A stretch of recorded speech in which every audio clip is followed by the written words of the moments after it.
नमस्कार, जय हिंद, वंदे मातरम। सभी का अभिनंदन है। एनडीसी निशुल्क क्लासेस में आप सभी का स्वागत है। तो आज की जो क्लास है वो निबंध पार्ट 2 को लेकर है। ठीक है, निबंध पार्ट 2 को। कल की क्लास थी उसमें कुछ ज़्यादा एक्स्ट्रा निबंध नहीं लिखा है आप लोगों को, और आज भी आप देखोगे कुछ ज़्यादा एक्स्ट्रा निबंध नहीं मिलेंगे आपको, है ना। एक सेकंड, इसको सही कर लेते हैं। हाँ जी, तो आज निबंध पार्ट 2, निबंध 2 क्लासेस में मैंने निबंध कंप्लीट करने का प्रयास किया है और कोशिश की है कि जो इंपॉर्टेंट निबंध है वो सारे आपको बता दूं।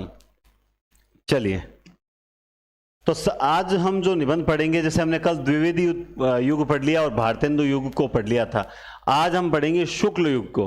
तो शुक्ल युग में जब आचार्य रामचंद्र शुक्ल का नाम आता है ना, कि रामचंद्र शुक्ल ने भी बहुत से अच्छे निबंध लिखे और आपके सेकंड ग्रेड में लगते भी हैं, लज्जा और ग्लानि, भक्ति और प्रेम, इसको लेकर, है ना। तो सबसे पहले ये ध्यान रखना कि चिंतामणि जो है वो 2 भागों में आता है। अब आप सोचोगे सर चिंतामणि 2 भागों में थोड़ी, चिंतामणि के तो 4 भाग हैं। बिल्कुल, आप एकदम सही कहोगे कि चिंतामणि जो है वो 4 भागों में। तो चलो देखते हैं वो कौन कौन से 4 भाग हैं और क्या है उनमें।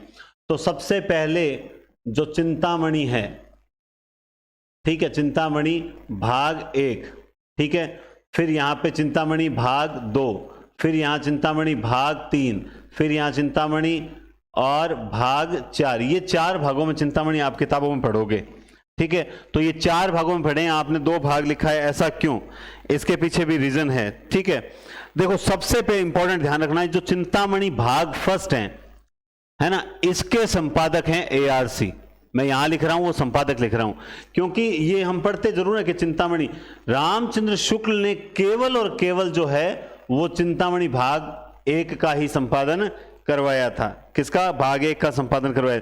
तो भाग 2 का संपादन किसने? अच्छा, ये कब करवाया था? 1939 में। 1939 में भाग 1 का संपादन करवाया था, ठीक है। उसके बाद विश्वनाथ, आपने सुना होगा विश्वनाथ मिश्र, ये जो आप देख रहे हैं विश्वनाथ मिश्र, इन्होंने दूसरे भाग का संपादन करवाया था, विश्वनाथ मिश्र ने 1947। फिर आगे ये परंपरा चलती रही और चिंतामणि भाग 3 आया। क्या आया? चिंतामणि भाग, जिसमें भी आपने नाम सुन रखा है, वो भी नामी व्यक्ति हैं, नामवर सिंह।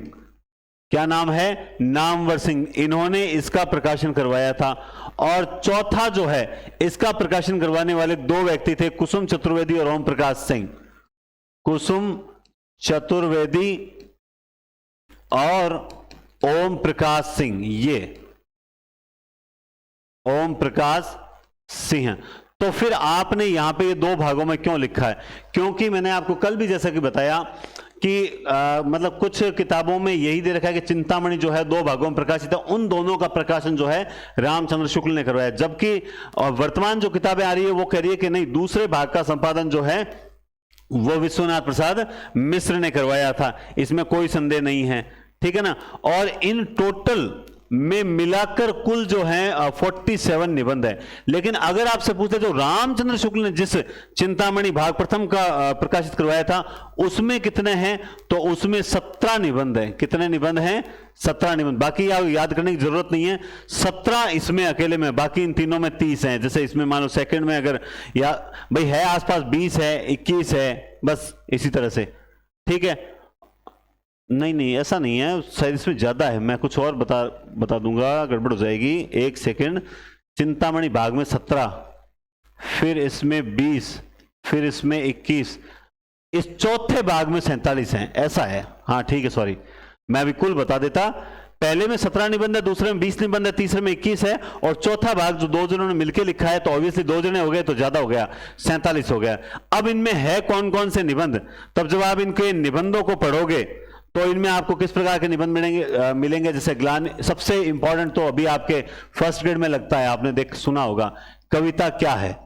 ये निबंध लगता है ना कि कविता है क्या, तो ये निबंध है। इसके अलावा लज्जा और ग्लानि, लोभ और प्रीति, है ना। लज्जा और ग्लानि नंबर 1, लोभ और प्रीति नंबर 2, ठीक है। ईर्ष्या और घृणा, है ना।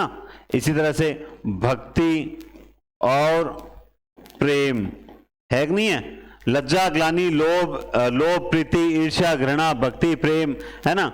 इसी तरह से भय, क्रोध, है ना, और भय हो गया, क्रोध हो गया, और कौन सा रह गया, एक इन्होंने भारतेंदु हरिश्चंद्र पे भी लिख रखा है, भारतेंदु हरिश्चंद्र।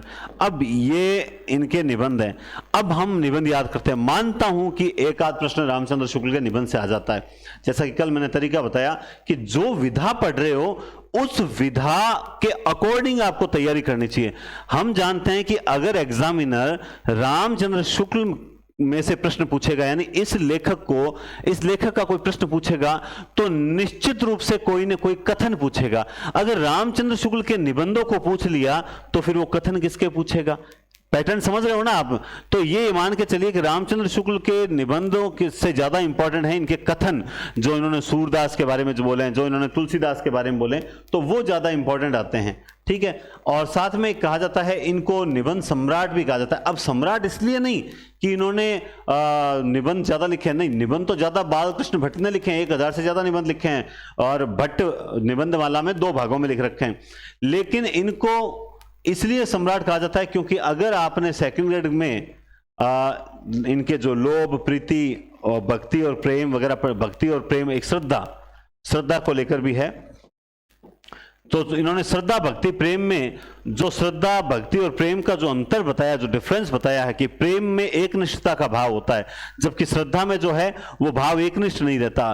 प्रेम में हम चाहते हैं कि जिसे हम प्रेम करें उसे और कोई प्रेम ना करें, लेकिन श्रद्धा में हम चाहते हैं कि जिसे हम चाहें या जिसे हम प्रेम करें उसे हमारे साथ साथ बाकी हमारे आसपास वाले सब भी उसे करें। जैसे स्कूल के अंदर फेवरेट टीचर होता है, तो हम जब बोलते हैं कि ये हमारे फेवरेट टीचर हैं, पास वाला बोलते हैं कि नहीं मेरे तो वो हैं फेवरेट टीचर, तो हमें बुरा लगता है। क्यों? क्योंकि उस टीचर के प्रति हमारी श्रद्धा है, उस टीचर के प्रति हमारी क्या श्रद्धा है, इसीलिए वो हमारे फेवरेट टीचर हैं, और हम चाहते हैं कि सभी जो हैं वो उसे फेवरेट माने। ये तो है श्रद्धा। हम चाहे नहीं और कोई उसे फेवरेट नहीं माने, तो ये फिर क्या हो जाता है, ये प्रेम हो जाता है। ठीक है। तो इस प्रकार बहुत गजब है। सेकंड ग्रेड के दौरान मैंने एक बार नहीं, कोई 10 बार इनको निबंधों को पढ़ा, और मुझे बहुत अच्छे लगते हैं रामचंद्र शुक्ल के ये। मोस्टली बाकी मैंने नहीं पढ़े हैं, ये लोभ, प्रीति, ईर्ष्या, घृणा, भक्ति, प्रेम, भय, क्रोध और श्रद्धा, यहां तक मेरे सारे पढ़े हुए हैं, और ये बहुत अच्छे हैं। इनको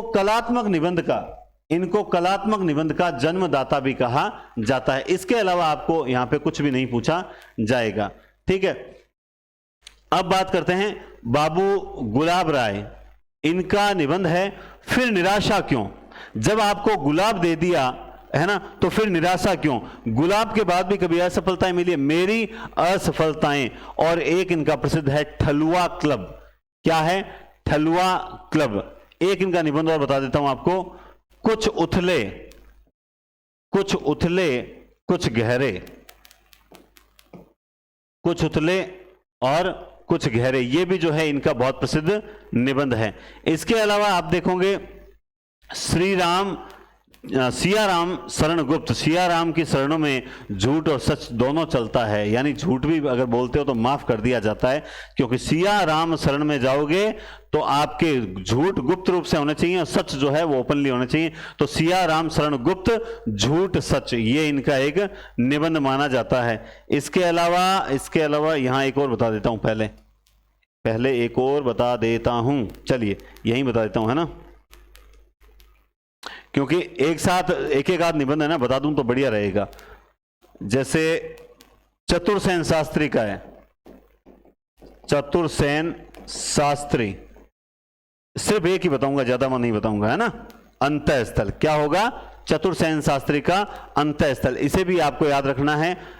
1921 सन इसका है, 1921। सारों के सन नहीं याद रहते हैं, कुछ एक के सन याद रहते हैं। तो चतुर्सेन शास्त्री अंतःस्थल, ये भी आप लोग याद रखिए। शिव पूजन सहाय, इनका एक निबंध है, वेरी वेरी इंपॉर्टेंट है, और वो है कुछ। क्या है वो? कुछ। निबंध का नाम क्या है? शिव पूजन सहाय कुछ निबंध का नाम है कुछ। तो अच्छा, एक और खास बात बताऊं, आपको शिव पूजन सहाय के दूसरे निबंध याद करने की जरूरत भी नहीं है, क्योंकि इनका अधिकांश किताबों में एक ही निबंध दे रखा है। इसका मतलब अगर इन्होंने एक आध और लिखा होगा तो इतना इंपॉर्टेंट नहीं है। अगर इनका पूछा जाएगा तो यही पूछा जाएगा। क्या आज तक कभी पूछा गया? मुझे नहीं लगता, एक आध बार कोई आ गया होगा, बाकी नहीं पूछा गया। श्री राम शर्मा, ये बोलती प्रतिमा, ये थोड़ा सा विवादित है कि इसको कुछ क्या बोलते हैं, रेखा चित्र में भी शामिल किया जाता है, बोलती प्रतिमा, है ना। क्या नाम है? श्री राम शर्मा। तो इसे आप लोग यहीं छोड़ देंगे, एक बार याद नहीं करेंगे, और अपने नोट्स अगर आपके पास हैं तो उसमें भी आप गोला बना लेंगे। ये श्री राम शर्मा है ना, इनके इसको गोला बना लेना एक बार, ठीक है। ये थोड़ा सा कंफर्म नहीं, मुझे कंफर्म करना पड़ेगा, मैं बता दूंगा, टेंशन मत लो आप, ठीक है। ये क्या है? ये है क्वेश्चन मार्क, क्योंकि ये नोट्स में मुझे लग रहा है थोड़ी सी गलती है, ठीक है। चेक करके अगली क्लास में बताएंगे। चलिए बात करेंगे माखनलाल चतुर्वेदी। किसकी बात करेंगे? माखनलाल चतुर्वेदी, है ना। तो साहित्य देवता, अमीर इरादे, गरीब इरादे, श्रृंखला की कड़ियां, अच्छा दो ही हैं। माखनलाल चतुर्वेदी का है साहित्य देवता और अमीर इरादे, गरीब इरादे। इसके अलावा आपको माखनलाल चतुर्वेदी का कोई निबंध याद करने की जरूरत ही नहीं पड़ेगी। क्यों जरूरत नहीं पड़ेगी? क्योंकि इनके अलावा कोई इंपॉर्टेंट है ही नहीं, तो याद करके करोगे क्या? साहित्य देवता वेरी वेरी इंपॉर्टेंट है, और अमीर इरादे और गरीब इरादे, ये भी इनका बहुत इंपॉर्टेंट निबंध है, ठीक है। और इसके अलावा एक और बताता हूं आपको मैं, अगर आपसे एक प्रश्न पूछ लिया जाए कि रामचंद्र शुक्ल का, ARC रामचंद्र शुक्ल का अगर पहला निबंध कौन सा है, पहला निबंध, तो पहले निबंध का नाम है साहित्य। क्या नाम है पहले निबंध का? साहित्य नाम है, जो सरस्वती पत्रिका में छपा था, ठीक है। ये याद रखना पहले निबंध के बारे में। फिर बात करते हैं महादेव वर्मा, श्रृंखला की कड़ियां बहुत इंपॉर्टेंट है, और शरणदा, दोनों ही श नाम से हैं, और वेरी वेरी इंपॉर्टेंट निबंध है महादेव वर्मा के। लेकिन इसके अलावा भी इनका एक निबंध और भी है, भारतीय संस्कृति के स्वर। ये तो आप सबको याद है, मुझे पता है, भारतीय संस्कृति के स्वर, कोई खास नहीं है क्योंकि ये सबको याद है। भारतीय संस्कृति के स्वर, भारतीय संस्कृति के स्वर, ये निबंध आप सबको याद रहना चाहिए, और जहां तक मैं समझता हूं याद भी होगा। एक आपको और याद है क्या? संभाषण।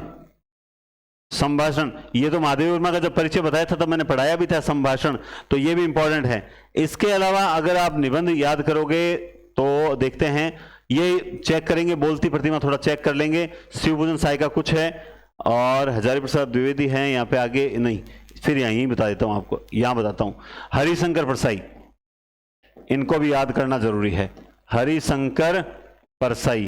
क्योंकि हरिशंकर परसाई में से कौन सा निबंध आ नहीं सकता क्या? बिल्कुल पूछा जा सकता है। तो हरिशंकर परसाई में आप याद करो अगर, तो क्या याद करोगे? एक आध भी अगर आप कमेंट कर पाओ ना, तो मैं मानूंगा कि वास्तव में आपको याद है हरिशंकर परसाई का। क्लास सही चल रही है, आवाज एकदम सही है। देखो, आपको अगर याद है तो याद, नहीं है तो भी चलो कोई बात नहीं। एक इनका निबंध है चिड़िया। क्या निबंध है इनका?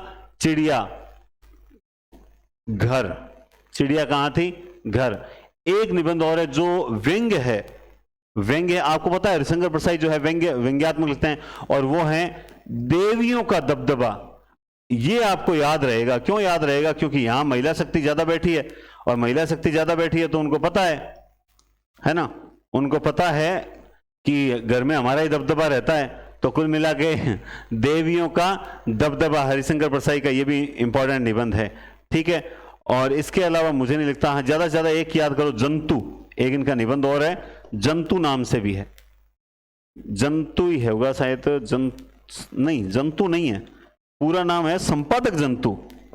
क्या नाम है? संपादक जंतु। बस 3 याद कर लेना, बहुत है, ठीक है। अब बात करते हैं, हम द्विवेदी युग में प्रवेश करते हैं। द्विवेदी युग में प्रवेश करोगे तो आपको अशोक के फूल भी याद करना पड़ेगा, कल्पलता भी याद करना पड़ेगा, कुटुस तो आपने पढ़ रखा होगा, वेरी वेरी इंपॉर्टेंट है। आलोक पर्व भी आपने पढ़ रखा होगा, शिरीष के फूल आपने पढ़ा होगा। शिरीष के फूल और कुटुस बहुत दोनों शानदार निबंध हैं। उनको पढ़कर ऐसा लगता है जैसे वास्तव में कोई व्यक्ति एक पेड़ और एक पौधे में भी इस प्रकार से मतलब जीवनी शक्ति को ढूंढ सकता है क्या, है ना। तो ये बहुत बड़ी बात है। और साथ में ये दोनों ही निबंध जो है ना, मोटिवेट करने वाले निबंध है। विचार और वितर्क, एक पुनश और देवदास, ये इनके इतने इंपॉर्टेंट निबंध है। किसके इंपॉर्टेंट निबंध है? ये सारे अपने इनके हजारी प्रसाद द्विवेदी के इंपॉर्टेंट निबंध है। कुटज निबंध को अगर आप पढ़ते हैं तो आपको याद भी है कि कुटज निबंध जो है वो पहले कूट प्लस ज यानी कुटज शब्द का अर्थ बताते हैं, किस प्रकार से कुटज पहाड़ों में भी उगता है। ये पढ़ रखा है 12th क्लास में आप सब ने। ये निबंध हजारी प्रसाद द्विवेदी के आपको याद रखने चाहिए, क्योंकि ये अगर प्रश्न आएगा तो इन्हीं में से आएगा। और मतलब एक हजारी प्रसाद द्विवेदी की परिभाषा याद नहीं आ रही मुझे, जिसमें वो लिखते हैं कि ये जो निबंध होता है ना, व्यक्ति के स्वाधीन जीवन की उपज। अगर मान लो ये पूछ ले कि निबंध को व्यक्ति के स्वाधीन जीवन की उपज किसने कहा है, तो एचपीडी ने कहा है। एचपीडी यानी हजारी प्रसाद द्विवेदी ने कहा है कि व्यक्ति के स्वाधीन जीवन की उपज है। ये क्या है? व्यक्ति के स्वाधीन जीवन की उपज है। इस बात में विशेष ध्यान रखें। अब आलोक पर्व क्यों इंपॉर्टेंट है? आलोक पर्व कहां गया? ये रहा। आलोक पर्व इसलिए इंपॉर्टेंट है क्योंकि साहित्य अकादमी पुरस्कार मिला था। आप जानते हैं सब कि आलोक पर्व पर इनको क्या मिला था? साहित्य अकादमी पुरस्कार मिला था। अब मैंने ये बता रखा है कि ये 73 में मिला था, है ना। आलोक पर्व पर साहित्य अकादमी पुरस्कार मिला हुआ है और 73 में मिला हुआ है। अब इनके कुछ ऐसे निबंध है, जैसे मान लो एक मैना कुत्ता वाले निबंध है, वो इंपॉर्टेंट नहीं है। इंपॉर्टेंट अगर आएंगे तो इन्हीं में से आ जाएंगे, इसके अलावा याद करने की जरूरत नहीं है, ठीक है। इसके बाद आते हैं अपन जैनेन्द्र, जड़ की बात, प्रस्तुत प्रश्न, ये और वे, ये तीनों ही वेरी वेरी इंपॉर्टेंट जो हैं निबंध है जैनेन्द्र के। अच्छा, इनमें इंपॉर्टेंट क्या है मैं बताता हूं। हालांकि जैनेन्द्र में अगर पूछा जाएगा तो मनोविश्लेषणवादी उपन्यास इन्होंने लिखे हैं तो वहां से प्रश्न आ जाता है, लेकिन ये निबंध भी जैनेन्द्र के जो हैं वो इंपॉर्टेंट है और याद भी आपको आने चाहिए। नहीं आएंगे तो गड़बड़ हो जाएगी, ठीक है। ऐसे ही मैं आपको बताऊं दिनकर के।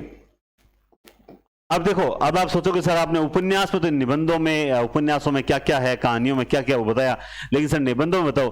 देखो, ये हमारी मूल प्रवृत्ति है, आप सब जानते हैं कि इतने बड़े साहित्यकार ना आप और न मैं हूं, है ना। तो हम कहानी उपन्यास तो फिर भी थोड़ा सा इंटरेस्टिंग होते हैं इसलिए पढ़ लेते हैं। कुछ कहानियां तो ठीक है पढ़ते ही चलते हैं, जीवन में चलती रहती है, लेकिन निबंधों को आखिर कौन पढ़ेगा, इसके अंदर क्या है क्या नहीं है इतना। और कभी ना ऐसा प्रश्न आया तो ये ना सोचें कि कहानी उपन्यास मैंने उसके अंदर का बताया, यहां नहीं बता रहा हूं क्योंकि इसमें इतना पढ़ने को भी नहीं मिलता है। हाँ, दिनकर के अगर निबंध आप पूछो तो 2 निबंध याद करना। एक तो है दिनकर, एक तो है रेती के फूल। ये तो निबंधों के नाम याद रह जाए ना, बड़ी बात है। मैं आपको रियल बता रहा हूं, अंदर तो छोड़ो। रेती के फूल और मिट्टी की ओर, रेती के फूल और मिट्टी की ओर, ये 2 निबंध जो हैं रामधारी सिंह दिनकर के हैं। रेती के फूल और मिट्टी की ओर, ये जरूर याद रख लेना। अमृतलाल नागर का अगर मैं आपको बताऊं, किसका बताऊंगा? अमृतलाल नागर, याद है क्या आपको? बहुत इंपॉर्टेंट है, साहित्य नाम से स्टार्ट होता है। अब देख लो क्या नाम होगा, अमृतलाल नागर। बहुत इंपॉर्टेंट निबंध है, याद नहीं रखते हो तो याद रख लेना। साहित्य और संस्कृति, क्या निबंध है? साहित्य और संस्कृति। ये भी अपने आप में कहीं ना कहीं इंपॉर्टेंट निबंध है। बात करेंगे हम आगे, अब आगे बात करते हैं प्रभाकर माचवे। अगर मैं वहां भी बताता ना पिछले पेज पे, यहां तो भी मैं 100% प्रभाकर माचवे को ही लिखता, खरगोश के सिंह। रीजन क्या है? आपको नोट्स मैंने अवेलेबल करवा दिए टेस्ट सीरीज के साथ में, तो उनमें जिस तरह से लिखे हुए ना, कितने पेज हैं? 8 से 10 पेज हैं टोटली गद्य विधाओं के। यहां मैं बहुत विस्तृत करवा रहा हूं, ठीक है, लेकिन गद्य विधाओं के 8 से 10 पेज है। इन 10 पेजों को बार बार बार बार, इसमें 2-3 गलतियां हैं वो मैंने सुधार दी। जैसे एक बोलती प्रतिमा है, उसके बारे में बताऊंगा आपको, तो जहां गलती है मैंने सुधार करवा दी। तो आप अगर इन्हें बार बार रिवीजन करो ना तो तुम्हारे सेकंड ग्रेड फर्स्ट ग्रेड की हिंदी साहित्य कहीं जाएगा ही नहीं। मैं रियल बता रहा हूं। एक बात और बता देता हूं, आप लोग अभी भी है ना, बहुत से जो आज आपको बुरा लग सकता है थोड़ा सा, लेकिन मुझे कहना पड़ रहा है, वो ये कहना पड़ रहा है कि आप में से अभी भी कुछ स्टूडेंट थोड़ी सी लापरवाही कर रहे हैं। आप लापरवाही कर रहे हैं, समय की नज़ाकत को नहीं समझ पा रहे हैं और इस पोस्ट की वैल्यू नहीं समझ पा रहे हैं, है ना। और इस मतलब थोड़ी सी इस ये स्कूल व्याख्याता की पोस्ट है, गरिमापूर्ण पोस्ट है, थोड़ा सा समझना। मैं जैसे आप लोग अब रिजल्ट में भी उलझे हुए हो कि भाई फर्स्ट ग्रेड का रिजल्ट आने पर है, रीट का हिंदी का रिजल्ट आने पर है, ठीक है, निराशा होती है। मैं मानता हूँ। आप क्या सोचते हो, हम जब पढ़ाते हैं तो फेस नहीं करते ये चीज़ें? हम निश्चित रूप से फेस करते हैं। और अभी पिछले 5-7 दिनों से तो इस तरह के कुछ नेगेटिव तत्व जो हैं आसपास घूम रहे हैं और वो लगातार हमें हमारा मॉरल डाउन करने का प्रयास कर रहे हैं। लेकिन मॉरल डाउन नहीं होता, मन में घबराहट भी होती है, लेकिन डाउन नहीं होने दे रहे, क्योंकि सीधी सी बात एक ही सिद्धांत पे है कि होगा वही जो राम रुचि राखा, होगा वही जो राम रुचि राखा। तो ये है कि अपना प्रयास करते चलो। आप अगर कर्मशील, जब रामचंद्र शुक्ल के निबंध पढ़ते हैं तो वो कहते हैं कि आपको कर्म की ओर प्रवृत्त रहना चाहिए। आपको धर्म या फिर भाई कर्म ही धर्म है, कोई कुछ भी कहे, सब अलग अलग परिभाषा देता है। मैं तो कहता हूं कर्म यानी नियम, नियम यानी कर्म, कर्म ही क्या है, धर्म है। तो मैं उसी की ओर चल रहा हूं।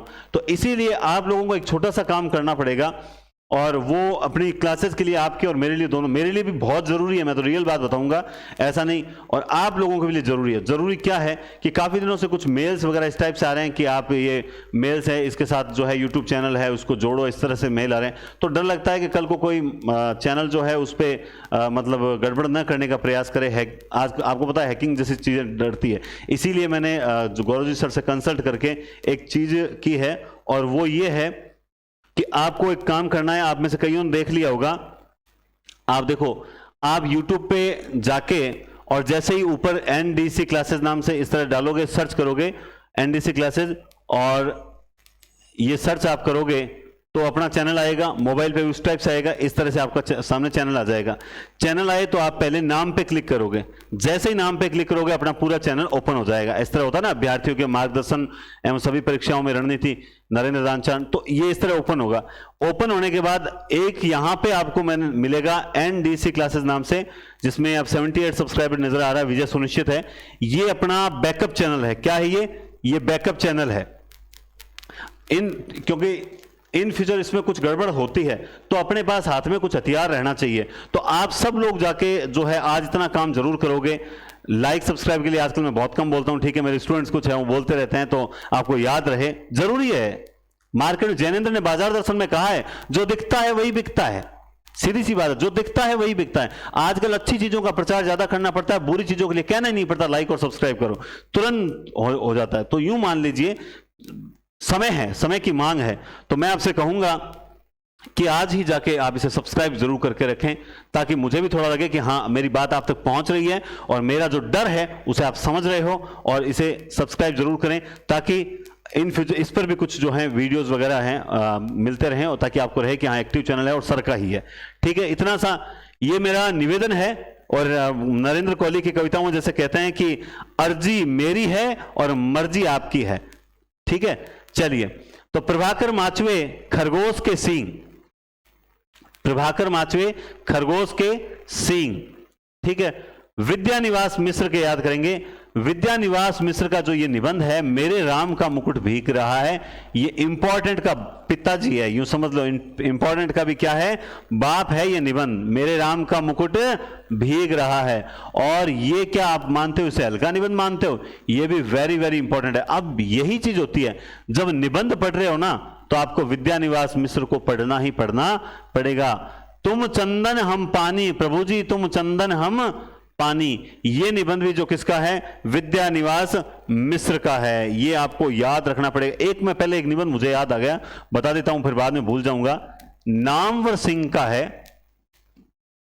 वाद विवाद संवाद, ये इस नाम से है शायद, वाद विवाद संवाद, नामवर सिंह, हाँ यही है, बिल्कुल यही नाम है, एज इट इज यही नाम है, वाद विवाद संवाद। इसको भी आप नोट कर लें और याद रखने का प्रयास करें, क्योंकि ये निबंध भी आ सकता है ना। इसके अलावा देखो, आपने निर्मल वर्मा पढ़ा होगा, निर्मल वर्मा, निर्मल वर्मा है चीड़ों पर चांदनी, चीड़ों पर चांदनी इस बारिश में, तो ये भी इनके दो निबंध हैं, चीड़ों पर चांदनी इस बारिश में। इस बारिश में ये या हर बारिश में है? बोलोगे सर नहीं इस बारिश में नहीं, हर बारिश में होगा, है ना, हर बारिश में होगा, इस बारिश में नहीं, हर बारिश में। और एक वो है स्मृति में, लिखा हुआ है क्या मेरे, शायद लिखा हुआ होगा, निर्मल वर्मा नहीं लिखा हुआ है, ये मैं भूल गया लिखना, निर्मल वर्मा का है ना। शब्द और स्मृति, ये भी इंपॉर्टेंट है, इसलिए मैं लिखा देता हूं, शब्द और स्मृति, ठीक है, ये याद कर लेना। अच्छा, ये हरिशंकर परसाई के यहां और लिखे हुए हैं, मैंने लिखा था शायद, हरिशंकर परसाई, चिड़ियाघर देवियों का दबदबा। देखो ये जो निबंध मैंने लिखे, चिड़ियाघर और देवियों का दबदबा, ये निबंध हैं अपने, हाँ, हरिशंकर परसाई के। ये दोनों निबंध जो हैं वो शुक्ल युग में शामिल होते हैं, कि भाई शुक्ल युग में भी हरिशंकर परसाई ने निबंध लिखना प्रारंभ कर दिया था, तब इनके प्रारंभिक निबंध है ये चिड़ियाघर और देवियों का दबदबा। लेकिन जब ये आगे मतलब अपने निबंध कला में और परिपूर्ण होते हैं, तब इनके निबंध में पूर्ण रूप से क्या आ जाता है, व्यंग्य। मतलब व्यंग्य अपनी चरम सीमा पर होता है। वो निबंध कौन सा है, सदाचार का ताबीज। इसका मतलब कईयों ने कमेंट किया होगा सर इनके ये निबंध भी हैं, आपने बताया नहीं। सदाचार का ताबीज, निठल्ले की डायरी, ठिठुरता हुआ गणतंत्र, ठिठुरता हुआ गणतंत्र, विकलांग श्रद्धा का दौर, भूत के पांव पीछे, सदाचार का ताबीज, तो ये 2 बार हो गया सदाचार का। तो ये इंपॉर्टेंट निबंध नहीं, वेरी वेरी इंपॉर्टेंट निबंध है, क्योंकि इनमें से अगर मान लो प्रश्न आता है और आता नहीं, आपको निबंध पढ़ रहे हो ना, तो आप लोग हरिशंकर परसाई को, विद्यानिवास मिश्र को, कुबेरनाथ राय को, ठीक है, इनको याद करके ही चलोगे, वरना आप पिछड़ जाओगे। वरना क्या हो जाओगे, पिछड़ जाओगे। कुबेरनाथ राय भी बहुत इंपॉर्टेंट है, ध्यान रखना। धर्मवीर भारती का आपने पढ़ रखा होगा, ठेले पर हिमालय, एक क्या कहते हैं उसे, जो मारवाड़ी में पर बीकानेर में उसको गाडो है ना, ठेले पर, ठेला मतलब ठेला, ठेले पर बर्फ की शिला देखकर धर्मवीर भारती को जो है अपनी एक यात्रा याद आती है। ठीक है, तो एक ये मतलब एक यात्रा वृतांत रूप में एक निबंध लिखा हुआ है, ठेले पर हिमालय, धर्मवीर भारती। ये भी अपने आप में इंपॉर्टेंट है। मतलब ये लोग क्या सोचते हैं, ये जो ठेले पर हिमालय है ये प्योरली निबंध है, लेकिन मैं आपको रियल बताऊं ये प्योरली निबंध नहीं है, क्योंकि कहा जाता है कि इसमें इस निबंध में आपको यात्रा विवरण भी मिलेगा। इसमें आपको उनकी विगत स्मृतियां यानी डायरी लेखन का भी आभास होगा। यात्रा विवरण और डायरी लेखन है ना, इसमें इनको संस्मरण, क्योंकि संस्मरण के तत्व भी मौजूद है। ठीक है, यात्रा विवरण है, डायरी है, संस्मरण है, इसके अलावा इसमें कहीं ना कहीं आधुनिक युग पर व्यंग्य, तो ये सब इनका एक मिला जुला रूप है। ठेले पर हिमालय एक ऐसी रचना है जो निबंध की श्रेणी में रखी जाती है, जिनमें ही आपको चारों चीजें जरूर जरूर मिलेगी। आपने कभी नहीं पढ़ा होगा, चलो पहले ये नेमीचंद जैन पढ़ते हैं। पहले अधूरे साक्षात्कार, नेमीचंद जैन है, इनका इंटरव्यू अधूरा रह गया था, नेमीचंद जैन का। अब याद करने का तरीका ये रखो कि नेमीचंद जैन का इंटरव्यू अधूरा था, नेमीचंद जैन का इंटरव्यू अधूरा था, अधूरे साक्षात्कार, नेमीचंद जैन है ना। जैसे ही नेमीचंद को कहा अपना नाम बताओ, तो उतने में उठ के चला गया, कुल मिलाकर अधूरा रह गया। शरद जोशी का है तिलिस्म, यत्र तत्र सर्वत्र, वेरी वेरी इंपॉर्टेंट। अगर कोई निबंध है तो वो यही है, यत्र तत्र सर्वत्र। किसका है, शरद जोशी का। याद करना आपकी जिम्मेवारी है, नहीं याद करोगे तो मारे जाओगे, बस ये क्लियर है ना। नरेंद्र कोहली का भी है इसी तरह का है, नरेंद्र कोहली का है जगाने का अपराध, जगाने का है, जगाने का अपराध है शायद, नरेंद्र कोहली का है जगाने का अपराध। हाँ सही है, जगाने का अपराध, जो जगाने का अपराध करते हैं उनकी आत्मा की पवित्रता नष्ट हो जाती है। तो ये हो गया आत्मा की पवित्रता। ये 2 निबंध है नरेंद्र कोहली के। केदारनाथ सिंह तो आपको बताइए कब्रिस्तान में पंचायत करते हैं, आधुनिक काल में मैंने ये पढ़ा रखा है, केदारनाथ सिंह कब्रिस्तान में पंचायत करते हैं। शरद जोशी तिलिस्म, यत्र, शरद जोशी जहां देखो यत्र तत्र सर्वत्र तिलिस्म करते हैं, तिलिस्म यानी जादू करते हैं। शरद जोशी जहां भी देखो जादू करते हैं, तिलिस्म करते हैं शरद जोशी। नेमीचंद जो है नाम बताते साक्षात्कार अधूरा रह गया।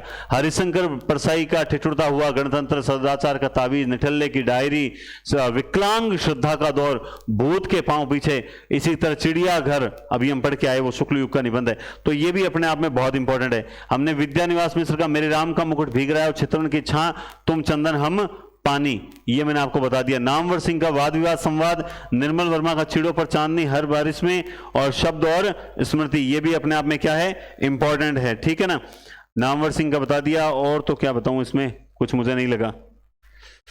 एक चीज बता देता हूं, मैं निबंध पढ़ रहा था, मुझे एक नई चीज मिली। आपने वियोगी हरि का नाम सुना होगा ना, ठीक है, आपने सुना होगा, लेकिन आपको पता है इनका मूल नाम क्या है, हरि प्रसाद द्विवेदी।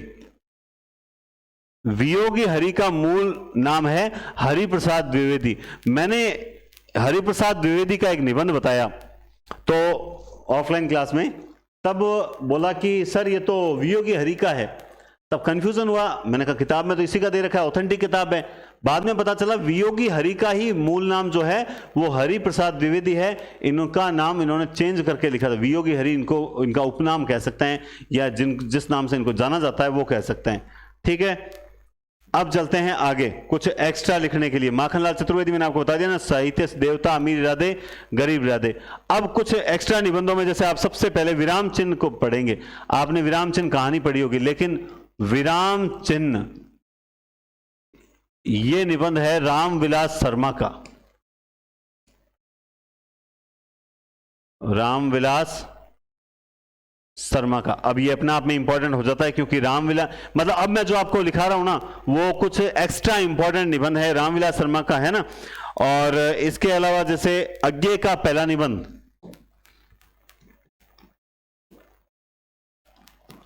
त्रिशंकु जो है वो अज्ञे का पहला निबंध है।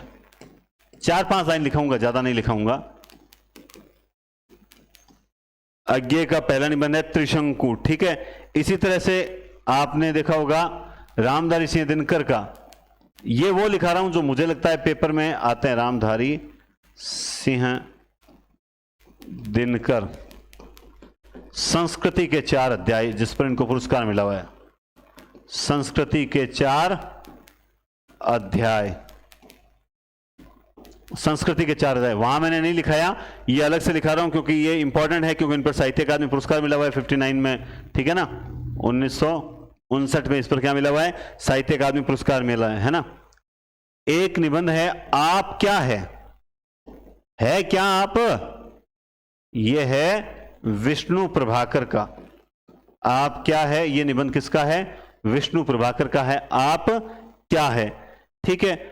अब इसके अलावा मुझे नहीं लगता कि निबंधों में कोई प्रश्न बाहर जाने की उम्मीद है, क्योंकि इंपॉर्टेंट जो निबंध है, एक और बता देता हूं मैं, याद आ गया मुझे। स्वागत हरिभाऊ उपाध्याय, स्वागत निबंध है हरिभाऊ उपाध्याय का। इसी तरह इन्होंने एक सदाचार पे भी लिख रखा है हरिभाऊ उपाध्याय, ठीक है। तो इसके अलावा तो नहीं लगता, बाकी तो राहुल साकरात्यायन का साहित्य निबंधावली है, वो निबंध नहीं है। चिड़ियाघर हो गया, ठीक है। आप क्या है, रामदर्शन, ठीक है। बस ये इतना बहुत है। अब देखो, मैं जानता हूं कि ये ऐसी विधा है जिसमें बालकृष्ण भट्ट के 1000 निबंध है, उसमें से अगर कोई आता है तो वो तो फिर वो होगा कि स्टूडेंट्स को, मतलब देखो, इन निबंधों के अलावा अगर कोई प्रश्न आता है तो यूं मान लो वो 99% स्टूडेंट को नहीं आता है, वो 99% स्टूडेंट्स को नहीं आता है, यूं मान के चलिए।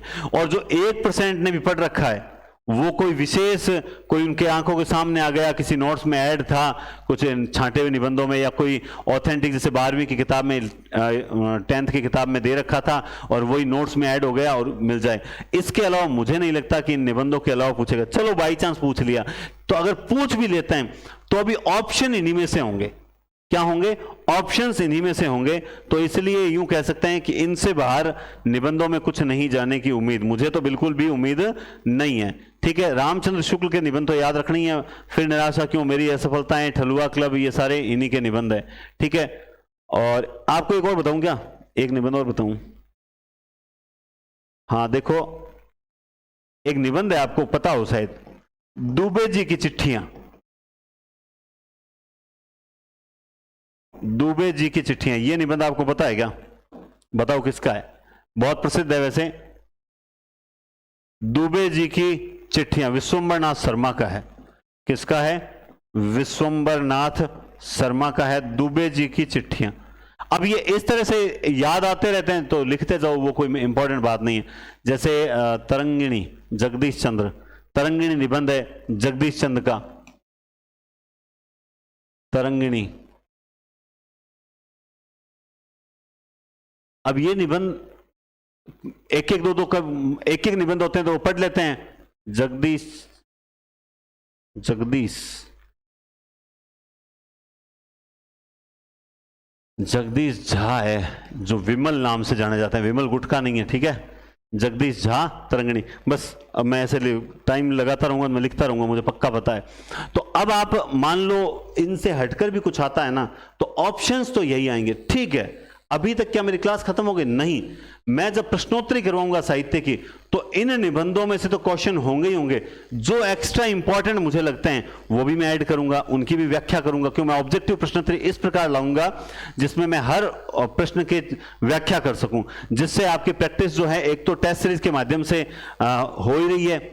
ये टेस्ट सीरीज के माध्यम से आपने ये कर ली होगी, इसमें आपको नोट्स मिल जाएंगे और टेस्ट आपके बराबर हो रहे हैं।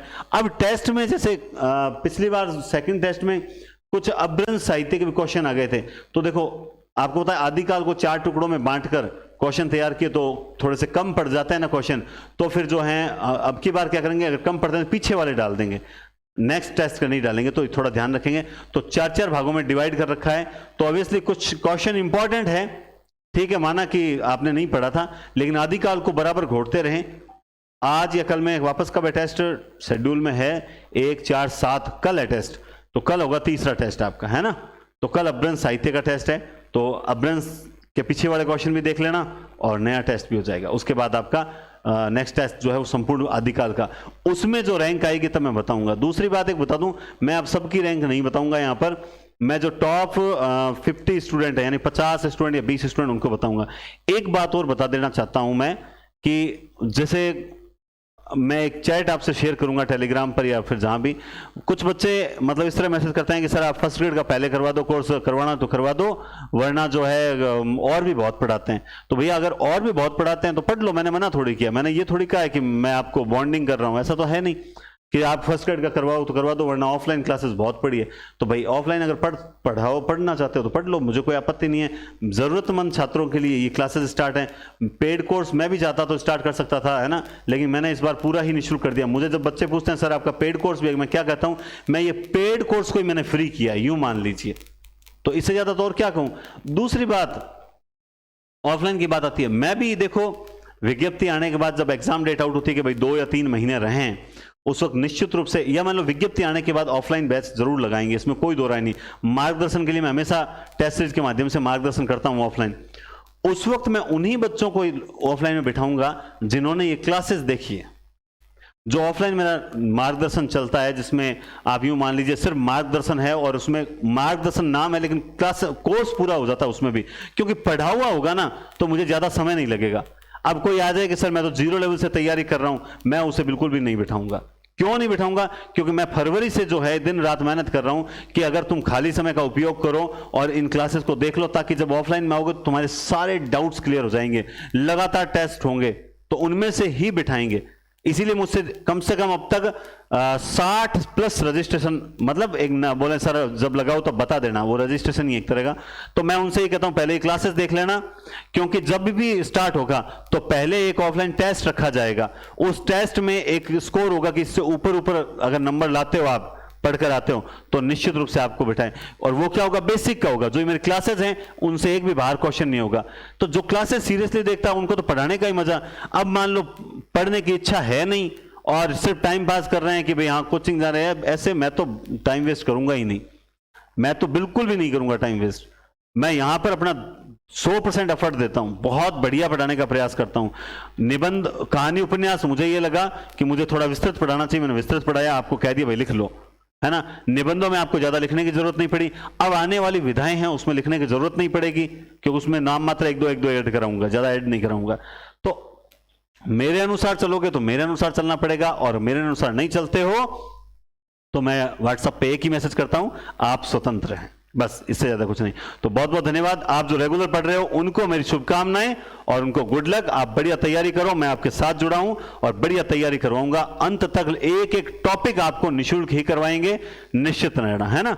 और बाद में आपको देखेंगे जब हम कोर्स पूरा होने पे आ जाएगा और विज्ञप्ति आ जाती है, उसके बाद हम बाकी ऑफलाइन की बात करें। तब तक ऑफलाइन के लिए नहीं, यही ऑफलाइन है, यही ऑनलाइन है, सब कुछ यही है, ठीक है। यही पेड है, यही निःशुल्क है, सब कुछ यही है, ठीक है। बहुत बहुत धन्यवाद। टेक केयर, शुभ दिन।